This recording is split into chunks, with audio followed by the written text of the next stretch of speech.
YouTube channel. I am Madhu and I am going to teach you financial management, time value of money. This is part 3 of the video and I am going to tell you about the topic doubling period.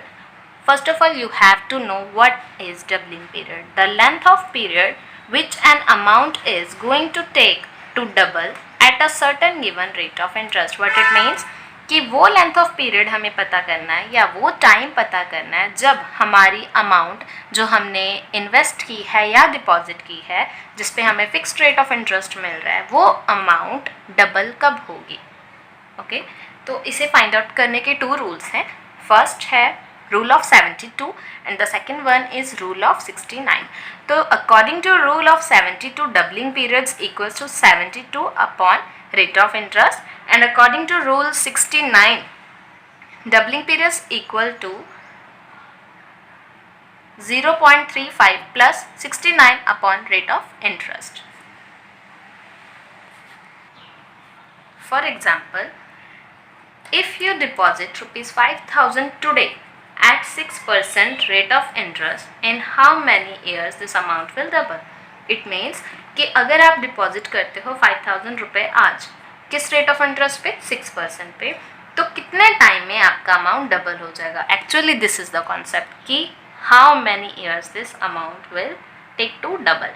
Okay, so according to rule number 72 upon rate of interest लगेगा. तो हमने 72 as it is लिख लिया. Rate of interest हमारा 6% है, हमें percentage कभी भी शो नहीं करनी है, ओनली रेट लिखना है which is equals to 6. Then 72 upon 6 divide करेंगे तो आपका आ रहा है 12. It means 12 years. It will take 12 years to double. Then according to rule number 69 0.35 plus 69 upon rate of interest. तो 0.35 एज इट इज़ उतरेगा, उसके बाद 69 भी एज इट इज़ हम लिखेंगे. देन रेट ऑफ इंटरेस्ट कितना था 6%, तो हमने शो क्या करना, ओनली रेट 6%, कभी भी शो नहीं करना. देन इसको हम डिवाइड करेंगे तो 11.50 आ रहा है, प्लस करके 0.35 को हमारा आ रहा है 11.85 which is approx 12 years. Then now the next topic is effective rate of interest. Effective rate of interest को find out करने के लिए हम लिखते हैं 1 plus i upon m power आएगी इसकी -1. I इंटरेस्ट रेट है जिसे हम नॉमिनल इंटरेस्ट रेट बोलते हैं. m is the frequency of compounding. First of all, you have to know what is nominal rate of interest and what is effective rate of interest. Nominal interest refers to stated interest rate on a loan without taking into account any fees or compounding of interest. मतलब कोई भी ऐसा loan जिस पे आपको कोई extra charges fees charge नहीं किया जा रहा या फिर कोई कंपाउंडिंग इंटरेस्ट नहीं लग रहा तो उसे हम नॉमिनल इंटरेस्ट बोलते हैं. लेकिन जो इफेक्टिव रेट ऑफ इंटरेस्ट है उसका क्या डिफरेंस है कि वो कंपाउंडिंग पीरियड्स को कंसीडर करता है. इट मीन्स कंपाउंडिंग इंटरेस्ट इसमें इन्वॉल्व होता है तो वो इफेक्टिव रेट ऑफ इंटरेस्ट बन जाता है. For example, future value of ₹100 at the end of 1 year at 10%. हमें फ्यूचर वैल्यू पता करना है ₹100 का एट द एंड है पीरियड के और 1 ईयर का दे रखा है उन्होंने 10% इंटरेस्ट रेट है. हमें फाइंड करना है एनुअली या फिर हाफ ईयरली. तो अगर एनुअली या ईयरली कंपाउंडिंग निकालना है तो हम कैसे निकालते हैं, अमाउंट पे 10% निकालेंगे. कितना आया, 10 आया, which is to be added into the amount. ठीक है, ये इंटरेस्ट अमाउंट आया हमारा, इंटरेस्ट को प्रिंसिपल में ऐड किया तो 110 बन गया. ये ईयरली है. लेकिन अगर हाफ ईयरली है तो हमें 5% और 5% लगाना होता है.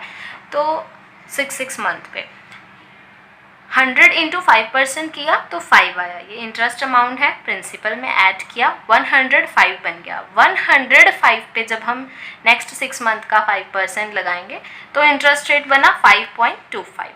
ये 5.25 अगेन किस में ऐड होगा आपका 105 में, तो वो बनेगा 110.25. इसे हम कंपाउंडिंग टेक्निक बोलते हैं. ये कंपाउंड इंटरेस्ट लग रहा है. वाई? बिकॉज अमाउंट जो इंटरेस्ट प्लस करके आ रहा है उस पर इंटरेस्ट लगाया जा रहा है. जैसे यहाँ पे 105 था तो 105 पे % लगाया. आप जब ये ऐड करके आपका 110.25 बना है तो इसके ऊपर लगेगा अगर नेक्स्ट टाइम लगना होता तो जो आपका 5 है प्लस 5.25 है, ये आपका 10.25 क्या बना, इंटरेस्ट रियलाइज्ड। इसी इंटरेस्ट रियलाइज्ड को हम अफेक्टिव इंटरेस्ट रेट बोलते हैं। और अगर नॉमिनल रेट ऑफ इंटरेस्ट पूछा होता तो नॉमिनल रेट ऑफ इंटरेस्ट क्या है आपका 10%, जो उन्होंने यहाँ पे बोला था। नाउ अब हम एक क्वेश्चन सॉल्व करते हैं अफेक्टिव रेट ऑफ इंटरेस्ट का। A company offer 12% interest on deposit. What is effective interest rate if compounding is done? Half yearly निकालना है एंड क्वार्टरली और मंथली निकालना है। कंपनी क्या ऑफर कर रही है, 12% इंटरेस्ट। कब मिलेगा, जब आप डिपॉजिट उस पर करवा रहे हो। उसके बाद आपको इफेक्टिव इंटरेस्ट रेट निकालना है, कब, क्योंकि कंपाउंडिंग डन हो रही है, ठीक है। हाफ ईयरली भी निकालना है, मंथली भी निकालना है, क्वार्टरली भी निकालना है। तो अब हाफ ईयरली कैसे निकालेंगे। Effective interest rate equals to bracket start 1 plus i upon m bracket close power m minus 1, then 1 as it is आ गया, प्लस इंटरेस्ट रेट कितना है हमारा 12%। तो 12 का अगर हम 12% निकालेंगे, जैसे कि 12 डिवाइड बाय 100, तो ये हमारा 0.12 आएगा। सो हमने वही 0.12 उतारा है, 0.12 डिवाइड मंथ, ठीक है। m जो है आपका वो कितना, आपका 2, बिकॉज वो हाफ ईयरली है। तो हाफ ईयरली में आपके एक्चुअली ईयर में 12 मंथ होते हैं, अगर हम इसको हाफ ऑफ कर लें तो 6 आता है। तो इट मीन्स 1 and 2, तो वो 2 लिया है और उसकी पावर भी 2, ठीक है, 2 बार कंपाउंड होगा। देन माइनस 1, अब हमें यहाँ पे प्लस करना है, हम एलसीएम लेंगे। एलसीएम के लिए हम अपॉन 1 करेंगे और क्रॉस मल्टीप्लाई करेंगे, तो 2 1s are 2 प्लस यहाँ पे 1 होगा, 1 इंटू 0.12, तो 0.12 अपॉन 2, प्लस का साइन एज इट इज रहेगा। 2 प्लस 0.2 कर देंगे तो 2.12 बन जाएगा अपॉन 2, इसकी पावर 2 चलती रहेगी। माइनस 1 है तो इसको माइनस 1 हम बाद में करेंगे, पहले हम सारा ब्रैकेट सॉल्व कर लेंगे। तो 2.12 डिवाइड बाय 2 करेंगे तो हमारा आंसर आ रहा है 2.12 divide by 2 which is equal to 1.06। 1.06 का हमें स्क्वायर चाहिए, तो into 1.06 which is equals to 1.1236 आ गया आंसर। देन इसमें हम माइनस 1 करेंगे तो हमारा आ रहा है 0.1236। इसको इंटू 100 करना है क्योंकि हमें परसेंटेज में इफेक्टिव इंटरेस्ट रेट शो करना होता है, तो फिर 12.36% आ जाएगा। ये आपका आ गया हाफ ईयरली का। नाउ हमें उन्होंने क्वार्टरली बेसिस भी कहा था, तो आपको जैसे पता है क्वार्टर मतलब होते हैं 4 पार्ट्स में। तो आपके जैसे ईयर्स में 12 मंथ होते हैं, तो इसको 1 2 3 एंड 4 पार्ट्स में, तो 3 मंथ्स आपके आ जाते हैं, ठीक है। तो ये 4 पार्ट्स है, क्वार्टरली है, इसीलिए हम यहाँ पे अपॉन में 4 लगाएंगे। 1 प्लस इंटरेस्ट रेट आपका 12% था, तो वो 0.12 आ गया अपॉन 4 पावर 4 माइनस 1। सबसे पहले आप सेम वही करोगे, एलसीएम करके ब्रैकेट सॉल्व। तो एलसीएम आप लोगे क्रॉस मल्टीप्लिकेशन का, तो 4 1s are 4, 1 इंटू 0.12 आ गया 0.12 प्लस का साइन अपॉन 4, इसको प्लस किया तो 4.12 आ गया अपॉन 4 आ गया। Then power is 4 minus 1, 4 times पहले इसको डिवाइड करके देन इसको 4 टाइम्स आप मल्टीप्लाई करोगे तो 1.125 आ जाएगा, माइनस 1 करोगे तो 0.1255। अब परसेंटेज में शो करना था इसलिए हमने 100 से मल्टीप्लाई कर दिया, 12.55% आपका क्वार्टरली इफेक्टिव इंटरेस्ट रेट आ गया। देन मंथली निकालना था, ऑब्वियस है 1 ईयर में 12 मंथ्स होते हैं, तो आप इफेक्टिव रेट ऑफ इंटरेस्ट के लिए 1 प्लस रेट ऑफ इंटरेस्ट तो सेम रहेगा 0.12 अपॉन 12 कर दोगे, बिकॉज 12 मंथ्स आते हैं। मंथली बेसिस पे अगर करोगे तो पावर भी 12 आएगी minus 1, same as it is. हम यहाँ पे एलसीएम लेंगे, सॉल्व करेंगे ब्रैकेट, पावर सॉल्व करेंगे, देन हम माइनस 1 कर देंगे। हम अगर करेंगे इसका पावर वगैरह सॉल्व, तो पावर सॉल्व करने के बाद आपका 1.1268 आ जाएगा। माइनस 1 इक्वल्स टू 0.1268 इंटू 100 करेंगे परसेंटेज के लिए 12.68% आ जाएगा। Now we are going to discuss future value of series of payment. Actually अभी तक हम जो डिस्कस करते आए हैं वो एक सिंगल पेमेंट को लेकर डिस्कस किया है हमने। नाउ सीरीज ऑफ पेमेंट की हम इंटरेस्टेड होते हैं ये जानने के लिए भी कि जब हम पीरियड बाय पीरियड कुछ पेमेंट करते जाते हैं तो हमें ये देखना होता है कि उसका फ्यूचर वैल्यू क्या बनता है। इसका एग्जाम्पल हो सकता है जैसे लाइफ इंश्योरेंस का प्रीमियम हम रेगुलर इंटरवल पे करते हैं, जैसे एनुअली अगर पे करना है जनवरी टू जनवरी लगता है, तो अगर हम 1 जनवरी को पे कर रहे हैं 2011 तो 2012 में भी हम पे करेंगे 1 जनवरी को, उसे हम सीरीज ऑफ पेमेंट बोलते हैं जो रेगुलर इंटरवल पर पे किया जाता है। देन अगर हमें फ्यूचर वैल्यू ऑफ सीरीज पता करना है तो कैसे करेंगे, Vn equals to R1 bracket start 1 plus I bracket close power n minus 1 plus R2 bracket start 1 plus I bracket close n minus 2 plus Rn पे फिनिश होगा ये, ठीक है।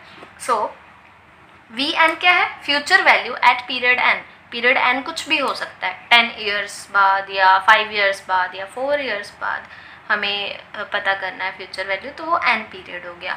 R1 जो हमारी फर्स्ट पेमेंट होगी, लाइक 1000 मैंने 1 जनवरी को पे किया, देन 2000 मैंने 2 जनवरी को, सॉरी 1 जनवरी को लेकिन नेक्स्ट ईयर में पे किया, तो वो हमारा R2 आ जाएगा। वैसे R1 R2 डाल दिया, 1 एज इट इज़ रहेगा, I इंटरेस्ट रेट होगा, n मतलब जो आपका यहाँ पे n होगा, लाइक हमें पता कौन से ईयर का करना है, 5 ईयर का, तो अगर यहाँ पे 5 है तो यहाँ पे 5 माइनस 1 होगा, 5 माइनस 2 होगा। एंड Rn जो हमारा लास्ट पेमेंट होगा, लाइक 1500 पे किया होगा मैंने 2020 में जनवरी में, तो वहाँ पे वो आ जाएगी अमाउंट।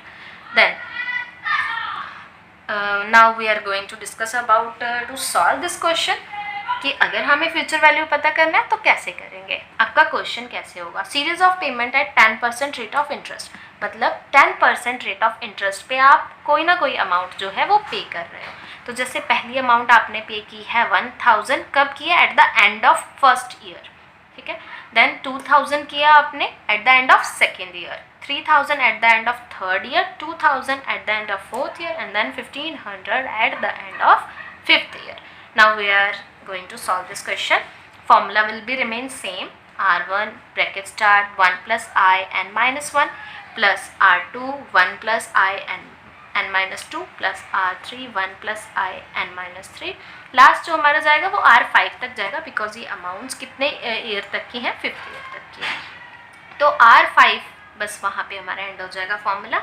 देन हमने इसकी वैल्यूज़ पुट कर देनी। अब R1 क्या था 1000, R2 क्या है 2000, R3 3000 एंड सो ऑन। तो उसके तरीके से ही हमने वो अमाउंट्स पे कर दी हैं 1000, 2000, 2000 एंड 1500। उसके बाद ब्रैकेट में क्या था 1 प्लस आई n माइनस 1, तो 1 एज इट इज़ रहेगा, I इंटरेस्ट रेट है, तो अगर मैं 10 का 10% निकालूंगी तो ये बनेगा 0.10, तो मैंने 0.1 लिया है, 1 प्लस 0.1, 0.1 प्लस करने के बाद हम ऊपर 5 माइनस 1 करेंगे, क्योंकि 5 हमारा 5th ईयर, लास्ट जो है वो 5th ईयर था।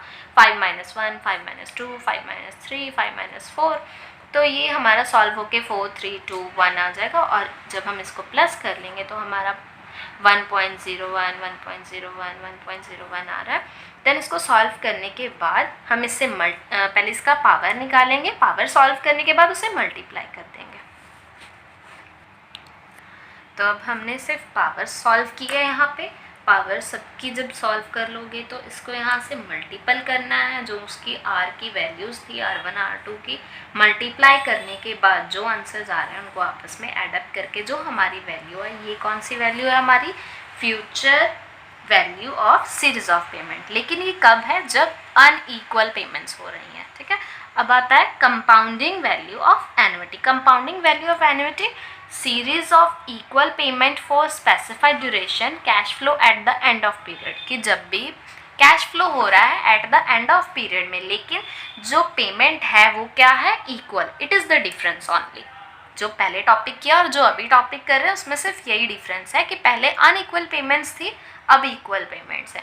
तो कुछ नहीं है, यहाँ पे फॉर्मूला बहुत ज़्यादा चेंज नहीं है, बस आपने जैसे वहाँ पे R1 R2 R3 लिया था, यहाँ पे सिर्फ R लेंगे, एंड R लेने के बाद बाकी फॉर्मूला सेम है, 1 प्लस आई n माइनस 1, 1 प्लस आई n माइनस 2, अगर आगे भी हो तो 1 प्लस आई n माइनस 3।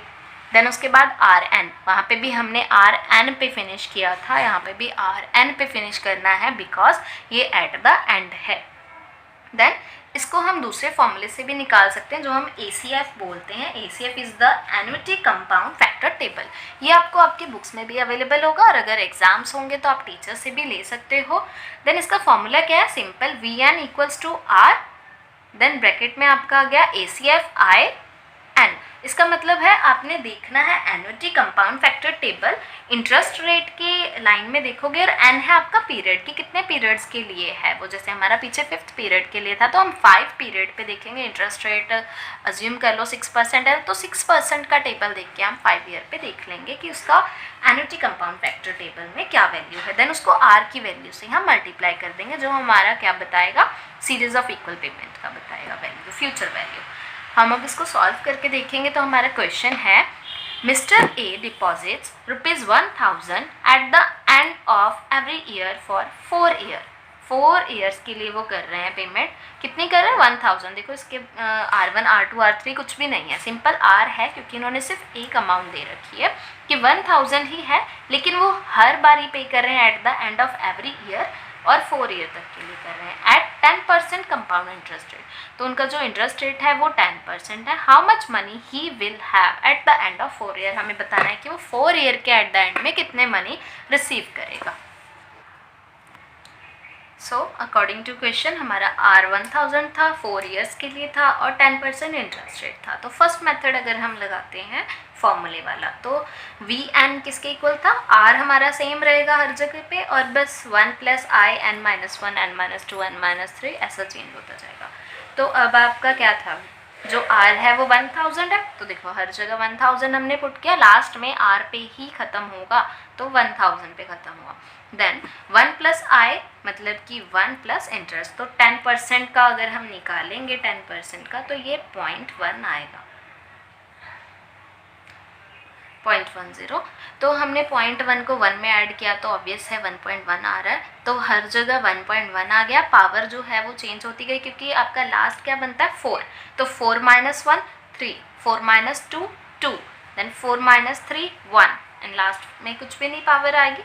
इसकी पावर सॉल्व करेंगे जब हम और उसको मल्टीप्लाई कर देंगे तो हमारा आएगा 1331 + 1210 + 1100 + 1000।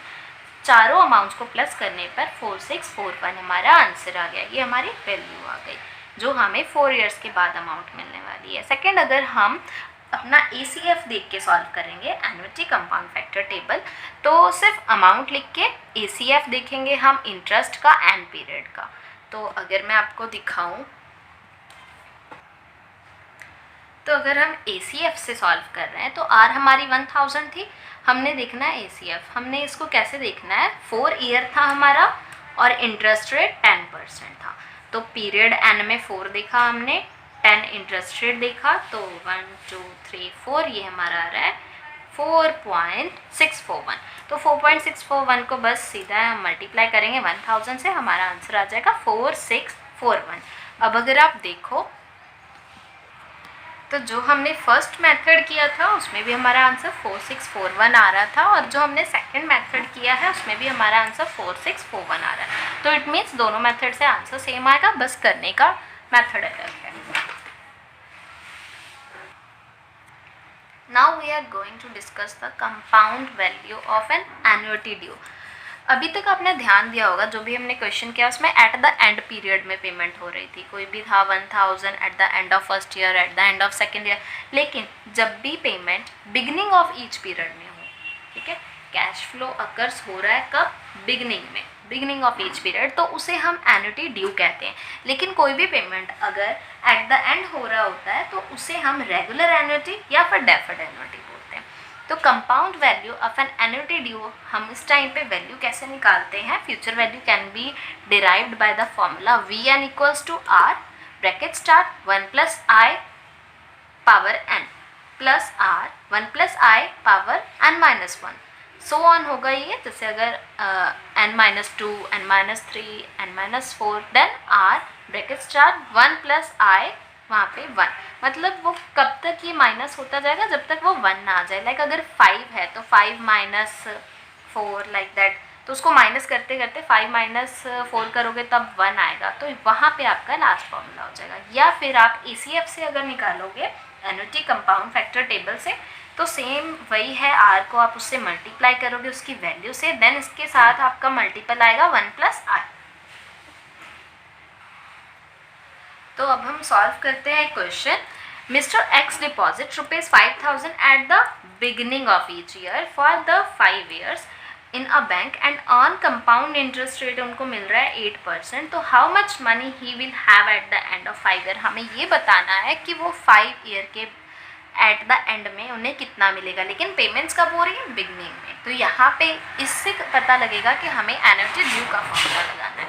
देन फर्स्ट मेथड जो हमारा फॉर्मूला का है वो है Vn equals to R bracket start 1 + i power n and plus R 1 + i n-1 प्लस सेम ये फॉर्मूला वही है जो हमारा फिनिश कहाँ पे होगा, जब तक पावर 1 नहीं हो जाती।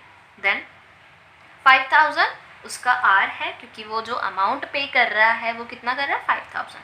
तो 5000 1 प्लस इंटरेस्ट रेट हमारा 8% है, तो 8/100 करेंगे तो 0.08 आ जाएगा। पावर हमारा जो ईयर है 5 है, तो पहले 5 देन 4 फिर 3 2 1। एक्चुअल में हम इसे ऐसे भी कर सकते हैं कि बार बार 5000 से मल्टीप्लाई करते रहें, जैसे इन्होंने बार बार R लिखा है देन इंटरेस्ट रेट प्लस करके उसका पावर लगाया हुआ है। लेकिन हम अगर उसे कॉमन करके बाहर निकाल ले, जैसा कि मैंने इस क्वेश्चन में किया है, तो वो इजी कॉन्सेप्ट है, हमें बार बार उसके साथ मल्टीप्लाई नहीं करना पड़ेगा। तो हमने इसे 5000 को कॉमन रखा, बाकी फॉर्मूला एज इट इज़ हमने रखा। तो ये जब हम पावर सॉल्व करेंगे और एडअप करेंगे तो हमारी ये वाली वैल्यूज़ आएगी, जो कि ऐड करने के बाद आ रही है 6.335। इसको हम जब मल्टीप्लाई करेंगे तो हमारा आंसर आ जाएगा 31675, जो कि हमारा आंसर किस चीज़ का है कि उसे 5 ईयर के बाद कितनी अमाउंट रिसीव होगी, जो कि वो पेमेंट कब करा है, बिगिनिंग में। एन्युटी ड्यू का फॉर्मूला लगेगा। सेकेंड मेथड में हमारा क्या था कि हमने सिर्फ जो R है उसको ACF देखकर मल्टीप्लाई करना था और 1 + i करना था। तो 1 + i इंटरेस्ट रेट क्या हमारा 0.08, तो हमने 0.08 1 में ऐड किया तो 1.08 हो गया। अब ACF देखेंगे हम, तो अब हम एन्युटी कंपाउंड फैक्टर टेबल में देखेंगे तो उनका 5 ईयर पे 8% मिल रहा है। तो हमने 8% पे 5 ईयर का देखा है, तो हमारा कितना आंसर आ रहा है 5.867।